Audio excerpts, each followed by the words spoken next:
Here I am to worship. Here I am to bow down.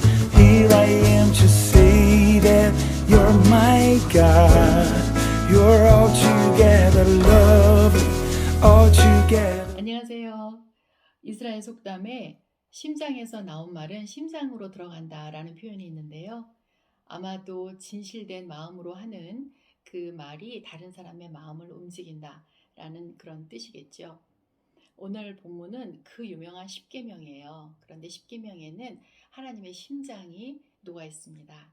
오늘 말씀 묵상을 통해서 우리의 양심이 깨어나고 하나님의 심장 속으로 들어가서 거룩한 리듬으로 하루를 살 수 있게 되기를 소망합니다. 찬송가 322장 함께 부르도록 하겠습니다.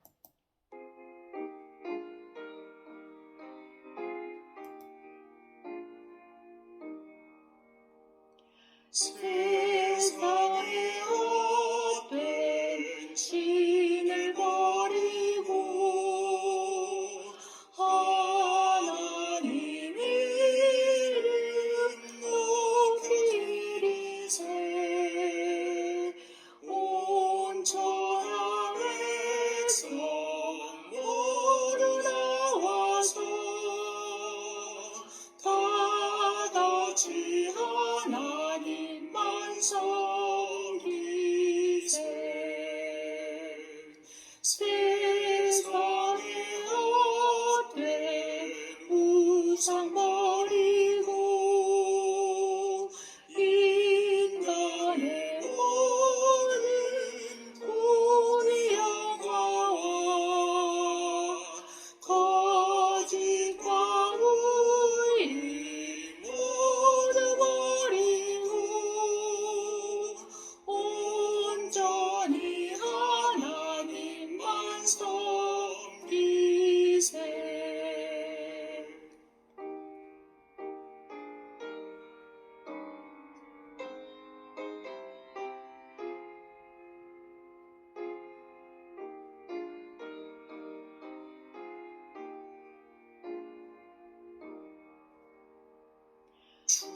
주님의 백성 서로 헤아려 시기와 미움 아주 버리고 하나님만을 홀로 섬기는 천국을 어서 이루어주소서.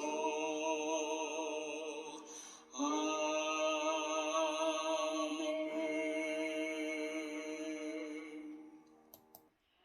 오늘 본문 같이 읽도록 하겠습니다. 출애굽기 20장 1절부터 17절까지 말씀입니다. 하나님이 이 모든 말씀으로 말씀하여 이르시되 나는 너를 애굽 땅 종 되었던 집에서 인도하여 낸 내 하나님 여호와니라. 너를 위하여 새긴 우상을 만들지 말고 또 위로 하늘에 있는 것이나 아래로 땅에 있는 것이나 땅 아래 물속에 있는 것에 어떤 형상도 만들지 말며 그것들에게 절하지 말며 그것들을 섬기지 말라. 나 내 하나님 여호와는 질투하는 하나님인즉 나를 미워하는 자의 죄를 갚되 아버지로부터 아들에게로 3, 4대까지 이르게 하거니와 나를 사랑하고 내 계명을 지키는 자에게는 1000대까지 은혜를 베푸느니라. 너는 내 하나님 여호와의 이름을 망령되게 부르지 말라. 여호와는 그의 이름을 망령되게 부르는 자의 죄를 없다 하지 아니하리라. 엿새 동안은 힘써 내 모든 일을 행할 것이나 일곱째 날은 내 하나님 여호와의 안식일인즉 너나 내 아들이나 내 딸이나 내 남종이나 내 여종이나 내 가축이나 내 문 안에 머무는 객이라도 아무 일도 하지 말라. 이는 엿새 동안에 나 여호와가 하늘과 땅과 바다와 그 가운데 모든 것을 만들고 일곱째 날에 쉬었음이라. 그러므로 나 여호와가 안식일을 복되게 하여 그 날을 거룩하게 하였느니라. 내 부모를 공경하라. 그리하면 내 하나님 여호와가 내게 준 땅에서 내 생명이 길리라. 살인하지 말라. 간음하지 말라. 도둑질하지 말라. 내 이웃에 대하여 거짓 증거하지 말라. 내 이웃의 것을 탐내지 말라. 내 이웃의 아내나 그의 남종이나 그의 여종이나 그의 소나 그의 낙이나 무릇 내 이웃의 소유를 탐내지 말라. 아멘. 십계명이란 말의 히브리어는 the 10 words, 그러니까 즉 10개의 말씀이라는 뜻이에요. 애굽에서의 10개의 죽이는 재앙과 대조되는 그 10개의 살리는 하나님의 말씀이 오늘 본문인데, 이것이 율법 또는 법전이라고 번역된 것은 큰 실수입니다. 그 번역 때문에 십계명은 오랫동안 오해를 받아왔어요. 예수님이 오셔서 모든 율법을 다 이루셨는데 우리가 뭐 지금도 십계명을 지켜야 되나? 라는 그런 생각들입니다. 그래서 오늘 이 문제를 토론할 것도 없이 생각할 것도 없이 싹 정리 한번 해보겠습니다. 원래 법의 기원은 옛날에 그 글씨를 쓰는 사람이 없던 시절에, 왕도 글씨를 못 쓰던 그런 시절에 권력 있는 기득권자들이 왕권 강화를 위해서 만든 거예요. 그래서 법은 정의를 위한 게 아니고 약한 자들을 위한 게 아니라 강한 자들을 위해서 만들어져서요. 강한 나라의 법이 세상에서 가장 법이 되었던 그런 역사를 갖고 있습니다. 그래서 고대 근동법은 사실은 세법이나 상법이 발달되어 있어가지고 돈을 잘 걷어들임으로 인해서 그 왕의 창고가 채워지는 그런 법들을 만들었는데요. 그 가장 좋은 예가 우리가 잘 알고 있는 유명한 함무라비 법전 제251조항에 나타나요. 거기에 보면은 만약 어떤 소가 들이받는 소라서 그 성읍의 당국자가 조심하라고 경고를 했음에도 불구하고 소의 주인이 뿔을 싸지 않고 묶어놓지 않아서 사람을 받아서 사람을 죽게 했을 때 그 소의 주인이 그 죽은 사람이 귀족이면 은 2분의 1 모나를 내야 되고, 만약에 죽은 사람이 노예면 은 3분의 1 모나를 내라, 이런 법이 있어요. 그러니까 벌금을 내면 끝나는 거예요. 사람을 다시 소를 다시 묶어야 한다든가 이런 법이 없고 그냥 또 내버려둬요, 소를. 그러면 그 소가 또 사람을 치면 또 돈을 받아들이고 이런 식의 법을 만들었던 거예요. 그러니까 이런 일들이 자꾸 벌어지면 벌금이 많이 거쳐갖고 그 나라의 왕이 이제 부자가 되는 거죠.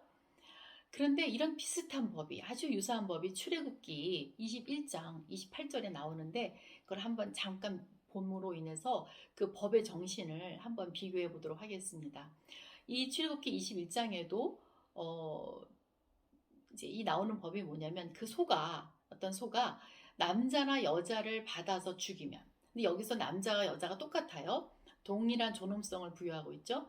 남자를 받으면 뭐 더 덜 내고 여자를 받으면 세금을 더 내고 뭐 이런 게 아니고, 남자와 여자를 받아서 죽이면 그 소는 반드시 돌에 맞아 죽일 것이며 그 고기를 먹지 않고, 또 그 임자는 이제 형벌은 면합니다. 한 번 경고만 주는 거예요.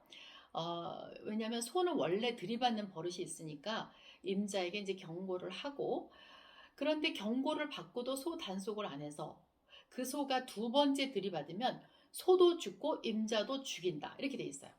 그러니까 돈에 대한 규정은 없죠. 그래서 철저한 생명 보호와 관리를 요구하는 그런 법입니다. 이렇게 구약 당시에 하나님이 주신 율법과 세상의 법은 그 법 정신이 달랐어요. 따라서 이게 왜 다른 걸 알아두는 게 우리가 십계명의 정신을 이해하기 위해서 참 필요한데요.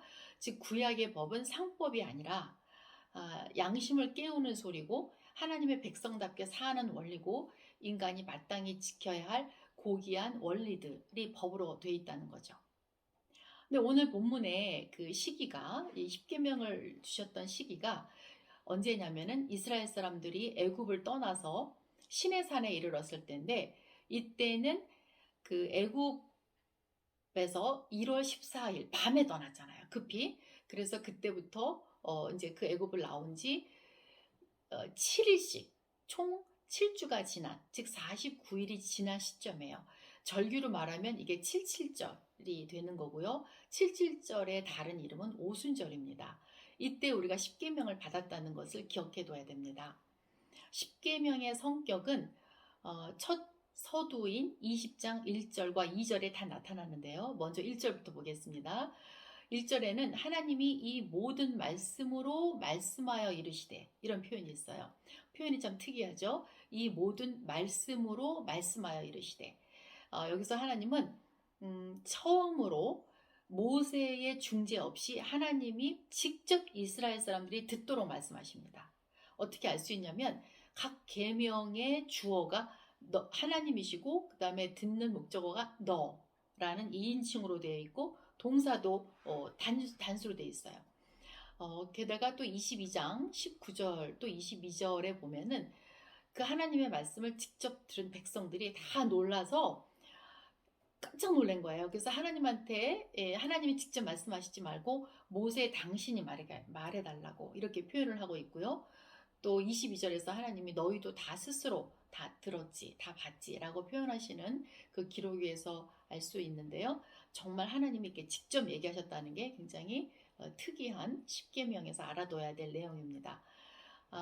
또한 여기서 하나님이 말씀하실 때 명령하다, 계명을 주다 라는 뜻의 하츠봇이라는 히브리 말을 쓰지 않으시고요. 오히려 이야기하다, 진술하다 라는 그 부드러운 표현을 쓰세요. 그래서 아세레트 하 디브로트라는 그 히브리 단어를 쓰심으로 인해서 하나님의 십계명은 법이 아니고 율법이 아니고 하나님이 우리에게 말해주시는 10개의 이야기, 사랑 어린 따뜻한 이야기, 이런 뜻을 가지고 있는 그런 글입니다. 그러면 1절에 하나님이 말씀하셨다고 하셨으니까 말씀을 하셨다면은 그 말씀에 의도가 있을 거잖아요. 그래서 오늘 본문을 통해서 그 의도를 바라보고 하나님의 의도와 동떨어진 오해가 있었다면 그 오해를 풀고 단 한 개라도 하나님의 말씀이, 하나님의 그 심장의 말씀이 우리 심장으로 스며 들어가길 축복합니다. 지금 십계명의 이제 1절은 그렇고 2절을 보면 2절도 또 특이해요. 십계명의 2절은 그 명령을 주시기, 그 말씀을 주시기 전에 먼저 하나님이 자기 소개를 먼저 하세요. 20장 2절에 보면 나는 너를 애굽 땅 종살이 하던 집에서 이끌어낸 내 하나님 여호와다 라고 서두를 여세요. 왜 그러실까요? 하나님이 예의 바르셔서 그러신 걸까요? 그게 아니고 하나님은 이제 너희는 애굽의 종이 아니고 애굽에서 해방되어 나온 자유인이다.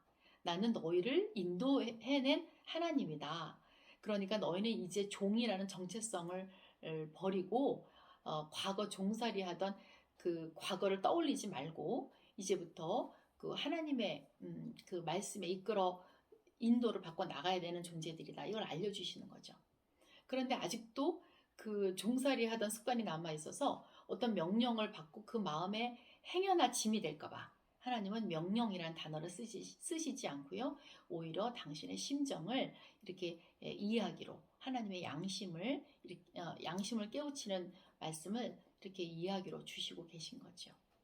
그래서 우리도 하나님의 백성이라면 하나님의 말씀이 사실은 이건 꼭 해야 돼 라는 그런 게 아니라 바르게 살 길로 느껴져야 하겠죠. 그래서 우리도 누군가에게, 특별히 우리 자녀에게 그들이 나이가 몇 살이든지 상관없이 하나님에 대한 이야기를 전할 때는 명령으로 하지 말고 이야기를 하면 참 좋겠다는 생각을 해요. 뭐 교회 가야 돼, 성경 읽어야 돼, 그런 게 아니라 있잖아, 옛날에 어떤 애가 있었는데 그 아이는 산과 들을 뛰어다니면서 살고 있었대 라든가, 또는 그 안드레라는 예수님 제자가 있었는데 그 사람은 예수님 앞에 올 때마다 굉장히 중요한 어떤 사람을 데리고 왔어. 그런데 그날도 물고기 2개와 떡 5개를 갖고 있던 어린 아이를 데리고 왔던 날 일어난 일이야. 이런 식으로 이야기를 풀어주는 게 굉장히 효과가 있을 겁니다.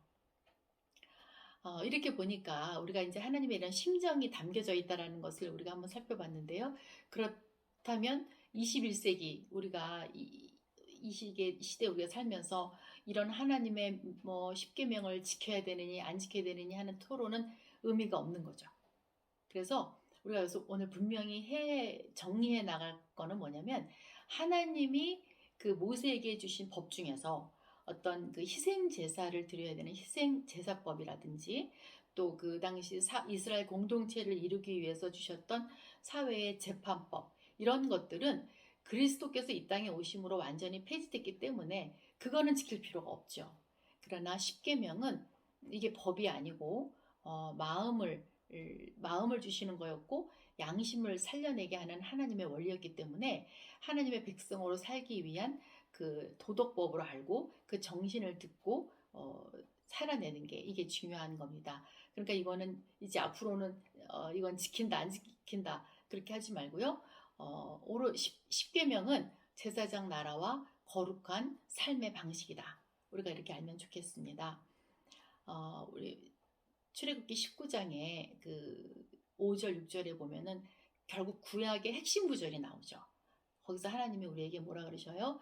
모든 민족 중에 너는 내 소유고 또 제사장 나라고 거룩한 백성이다 이렇게 얘기를 하시죠. 그래서 내가 거룩하니 너가 거룩하라 이런 말씀을 주시는 거고요. 이를 받아서 베드로 사도도 신약의 베드로전서 2장 9절에서 우리에게 너희는 택하신 족속이요 왕같은 제사장이요 거룩한 나라요 그의 소유가 된 백성이다 이런 말씀을 주시죠. 그래서 그 출애굽의 하이라이트는 10가지 재앙과 홍해를 가른 기적이 아니에요. 오히려 그것은 더 그 하나님이 주신 계명, 하나님이 주신 말씀을 통해서 하나님을 섬기는 그 예배의 공동체가 되는 그 큰 목적을 가지고 있는 그런 글입니다. 그러면 십계명의 내용을 자세히 보고 어떻게 해석하고 어떻게 적용해야 될까 하는 원리를 찾아보도록 하겠습니다. 그 W. 카이저라는 유명한 신학자가 있는데요. 이분이 이런 말을 했어요. 하나님의 율법을 종착역으로 알고 여기면 그것은 결국 무슨 주의로 간다. 그래서 그렇게 보지 말고 오히려 하나님이 주신 율법을 하나님의 마음을 읽는 통로로 봐야 한다. 이런 말을 했는데요. 그러면 어떻게 하나님의 마음을 읽는 통로로 열 수 있을까요? 먼저 십계명의 각 계명을 보고 그 안에 포함된 하나님의 마음을 먼저 읽은 다음에 거기서 하나님의 의도를 파악하고 더 앞으로 나가는 방법이 그 통로를 여는 방법이라고 생각해요. 그래서 외적 행동뿐 아니라 영혼의 상태까지 우리가 파악하고 나가는 거죠. 예를 들면 하나님이 살인하지 말라 이렇게 말씀하셨을 때 살인만 안 하면 되겠지 라는 그 행동에서 더 나아가서 왜 이런 말씀을 하셨을까? 하나님은 살인하지 말라고 하시면서 사실은 생명을 존중하라라는 뜻이구나 이렇게 해석하는 거예요. 이것이 하나님의 그 10가지 진수를 내 삶의 원리로 살아내는 방법입니다. 그렇다면 십계명을 자세히 들여다보도록 하겠습니다. 오늘 본문에 하나님이 선언하신 10개의 진수를 문장 형태로 보면 그 4계명과 5계명의 2개의 하라라는 긍정문의 계명이 있고요. 또 나머지 8개는 하지 말라라는 형식을 가지고 있어요. 또 내용으로 보면 안식일을 기억하여 지키라라는 4번째 계명을 중심으로 앞에 3개는 하나님 나라의 안식에 관한 것이고 뒤에 5번부터 10번까지의 계명은 이웃과의 안식에 관한 것으로 되어 있어요. 그러니까 4번째의 안식일 계명이 10계명의 허리에 해당되는 거죠. 먼저 제1계명을 보면 제1계명은 너는 나 외에 다른 신들을 내게 두지 말라라고 말씀하시는데요. 이거는 예배의 대상을 확실하게 해주시는 거죠. 사실 이거 하나만 잘 지키면 그 외에 모든 진술이 필요 없는데요. 참 쉽지 않죠. 그래서 다른 신들을 두지 말라라는 정신에서 한번 더 나아가자면 하나님의 심정은 하나님만을 사랑하라 이런 말씀입니다. 2번째 계명은 너는 너 자신을 위해서 하늘에 있는 것이나 땅에 있는 것이나 물속에 있는 것이나 무엇이든지 무슨 형태로든지 우상을 만들지 말라라는 거죠. 그래서 이것은 예배의 양식에 대한 교훈인데요. 사람은 안목에 약해서 보면 그것을 섬기고 우상을 만들고 싶은 충동을 가져요. 그래서 그 우상을 만들어서 이렇게 중요하다고 가르치면서 이게 역사다, 전통이다 이렇게 자식들에게 영향을 미치게 되죠. 그러면 그 영향을 받은 자식들은 정말 하나님 나라의 중요한 원리들을 뺏기고요. 부모가 가르쳐준 그 우상으로 전통에 빠져서 굉장히 중요한 것들을 잃게 됩니다. 그러니까 이 계명을 하나님의 그 심정을 살펴보는 문장으로 바꾸자면 하나님만 바라보라 이렇게 고칠 수가 있지요. 세 번째 계명은 하나님의 이름을 망령되게 부르지 말라 이런 계명인데요. 여기서 망령되다란 말은 비우다 또는 실체가 없다, 값어치가 없다라는 그런 뜻이에요. 그러니까 이것은 어떻게 하라는 거냐면 하나님의 말씀을 내가 지킬 의도도 속에 그 뜻도 없으면서 하나님의 이름만 부르면 다 된다고 생각하지 말라. 그렇게 생각하고 하나님의 이름을 오용하거나 잘못 쓰지 말라 이런 뜻이고, 또 반대로는 그 일이 어떻게 하나님이면 다 되겠어? 라고 의심하지 말라 이런 뜻입니다. 그렇게 결국은 하나님의 말씀을 믿어라 라고 볼 수 있는 문장입니다. 네 번째 계명은요, 너는 안식일을 기억하여 거룩하게 지키라 라는 뜻인데요. 이게 이제 십계명의 핵심이에요. 그래서 하나님이 7일째 안식함으로 창조를 마치시고 결국 7일째 일곱 번째 날에 복을 주심으로 인해서 그 원리를 이제 십계명에 그대로 가져온 거죠. 그래서 그 예전에 애굽의 그 쉼이 없던 노예의 삶과 확연히 구분되는 삶의 패턴을 가르쳐 주시면서 안식도 창조된 것을 가르치십니다. 그래서 우리의 예배의 목적은 하나님이 창조하신 시간 속으로 들어가서 하나님과 동행하는 그것을 배우는 것이요. 안식이 없으면 하나님과의 동행을 잃어버리는 게 인간이기 때문입니다. 제 동생에게는 8살 된 사랑하는 아들이 있어요. 저도 너무 예뻐하는 조카인데요. 어느 날 우리 동생이 그 하루 종일 이제 일에 지쳐서 기쁨도 없이 이제 터덜거리고 퇴근을 하는 길인데 집에 이제 도착해서 주차장에서 이렇게 힘없이 내렸나 봐요. 그런데 차에서 내리면서 우리 조카가 자기 엄마한테 그러더래요. 엄마 힘내. 얼른 집에 들어가자. 하나님이 기다리시잖아. 그러더라는 거예요. 그래서 동생이 깜짝 놀라서 그게 무슨 말이야? 언제부터 하나님이 기다리셔? 그랬더니 하나님이 아침부터 하루 종일 우리를 기다리셔. 그러더래요. 그래서 그 말을 듣고 힘을 내고 하나님께 들어가서 이제 쉬었다는 그런 얘기를 해줬는데요. 우리가 주 안에서 그러니까 지치지 않고 안식을 기억하고 지키는 것, 이것이 우리의 축복입니다. 5번째 계명은 내 부모를 공경하라 라는 말씀인데, 여기서 부모는 하나님을 대표하는 대사 그리고 이웃을 대표하는 개념이에요.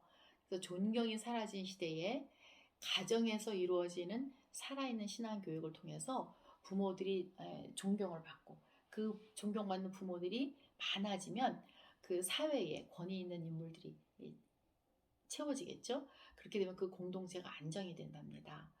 우리가 마음에 무엇을 둘 것인가, 무엇을 선택하고 살 것인가 라는 것을 교육하는 중요한 장소가 가정인데, 이 가정 안에 하나님을 사랑하고 부모를 공경하는 일들이 회복이 되면 사단이 공격을 할 수가 없죠. 그래서 사랑과 공경하는 그 부모를 공경하는 그 좋은 아름다운 그 정신이 각 가정에 가득해져야 할 것 같습니다. 6번째 계명은 살인하지 말라라는 건데요. 우린 직접 살인 안 하죠. 그러면 이 계명을 어떻게 우리가 적용하겠습니까? 사실 우리 사회는 요새 어때요? 거짓과 참 그 무자비한 그 죽음의 일들이 많이 벌어지고 있잖아요. 그러니까 어떤 흑수저 또는 뭐 무숙자 이런 단어들을 쓰면서 어떤 사람은 소중하지 않다라고 느껴지는 그런 사회 속에서 우리는 매일 말로, 눈빛으로 다른 사람의 마음을 죽이면서 살고 있습니다. 어쩌면 교회 안에서조차 타인 속에 있는 하나님의 형상을 보지 못하고 편애하고 무시하고 이런 폭력들이 있는 것 같아요. 그런데 미국의 그 초등학교나 중학교 졸업식에 가보면 참 놀랄 일이 있어요.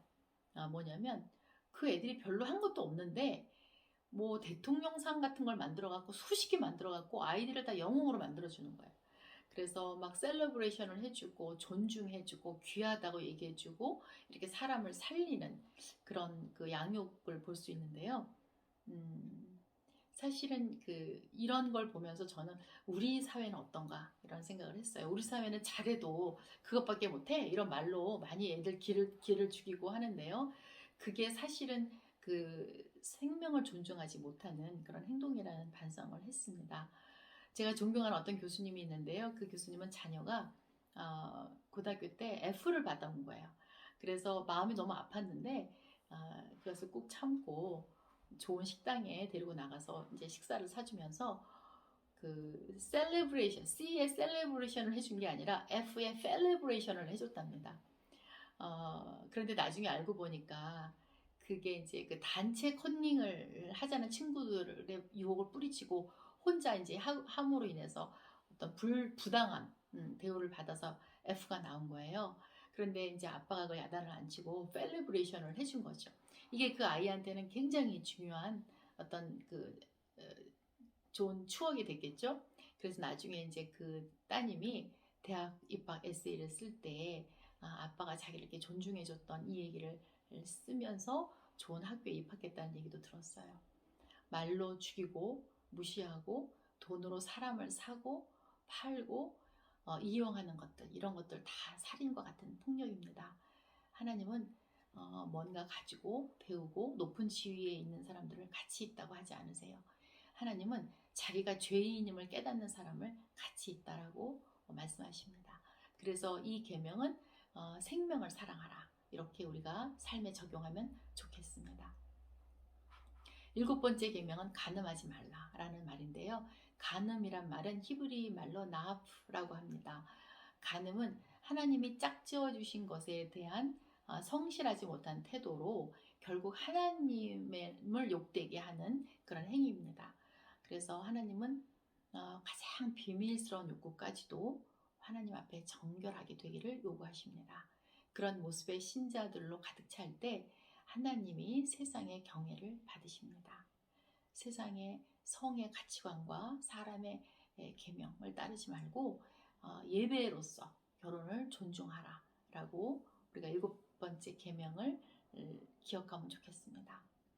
8번째 도둑질하지 마라는 제 10번째 계명하고도 연관이 되어 있어요. 결국 왜 사람이 도둑질하고 왜 이웃의 것을 탐하게 되는가 라는 것을 들여다봐야 되는데요. 이것은 탐심의 문제입니다. 탐심은 다른 사람이 가지고 있는 것을 불법적으로 빼앗고 싶은 그런 마음이에요. 그런데 이 계명은 다른 계명과 다르게 특별히 보이지 않는 마음 속에 있는 거죠. 그래서 어떨 때는 이걸 자기도 인식하지 못합니다. 그러나 이것이 하나님께서는 이것을 굉장히 중요하게 보시죠. 그래서 이것을 탐심을 버리고 버리라고 말씀하시는데요. 거기에 뭐가 포함이 되냐면 10번째 계명에 있는 이웃의 아내, 그의 남종, 여종, 그의 소, 나귀, 그의 어떤 소유물, 재물 이런 것이 다 포함되어 있습니다. 이는 하나님이 주신 것에 만족하라, 또는 하나님이 주신 것을 다른 사람과 나눠라 라는 적극적인 정신으로 우리가 바꿔서 살 수 있는 계명입니다. 9번째 계명은 내 이웃에 대해서 거짓 증거하지 마라 라는 말씀인데요. 이는 개인의 명예를 중시함으로써 공동체를 안정시켜야 된다는 의미예요. 그래서 이것은 우리가 진실의 통로가 되자라고 전환할 수 있는 그런 계명입니다. 이상 우리가 10계명이 주어진 시기, 그리고 방법, 그리고 각각의 의미를 살폈습니다. 그리고 그 의미 안에 주어진 하나님의 심장, 하나님 그 동기를 우리가 살펴보았습니다. 이제는 우리가 10계명을 지켜야 돼? 안 지켜도 돼? 라는 이런 혼란함은 이제 끝났으리라고 믿습니다. 마지막 하나만 더 기억하자면 10계명에는 이것을 안 지켰을 때 처벌 규정이 없다는 거예요. 그것은 무슨 뜻입니까? 이것은 법이 아니라는 뜻이죠. 그래서 더욱더 적극적으로 실천하고 나감으로써 회복의 회복해야 될 진리라는 그런 뜻입니다. 자, 이제 십계명을 우리가 이제 앞으로 볼 때 하지 말라는 게 뭐 이렇게 많아? 아, 피곤해. 이런 생각 하지 말고요. 이것을 누가 주셨나 기억하고 우리를 사랑하셔서 구원해 주신 하나님이 주신 것이라면 우리를 축복으로 인도하는 길임을 깨닫고 우리가 그 심정을 깨닫고 우리가 살 때 우리가 하나님의 영광이 될 것입니다. 이제 오늘 주신 말씀을 기억하면서 기도합니다. 첫째는 하나님의 구원과 우리를 소중히 여겨주시는 하나님의 사랑에 감사를 드릴 때 모든 사람이 가치 있고 귀하다는 것을 우리가 다시 한번 기억하기를 원합니다. 이 진리를 사람의 말이 아닌 하나님이 지금 우리에게 들려주신다라는 것을 꼭 우리 심장에 새기고요. 내 가정 안에, 내 주변에 억눌린 자, 억울한 자가 노임을 받고 소중히 여김받는 일들이 일어나기를 우리가 기도하겠습니다. 또한 두 번째 기도는 한 개인의 신앙뿐 아니라 이 믿음의 공동체인 우리 교회와 우리 나라 안에 하나님의 형상들이 회복돼서 우월감과 열등감이 고쳐지고 다 함께 귀하게 여겨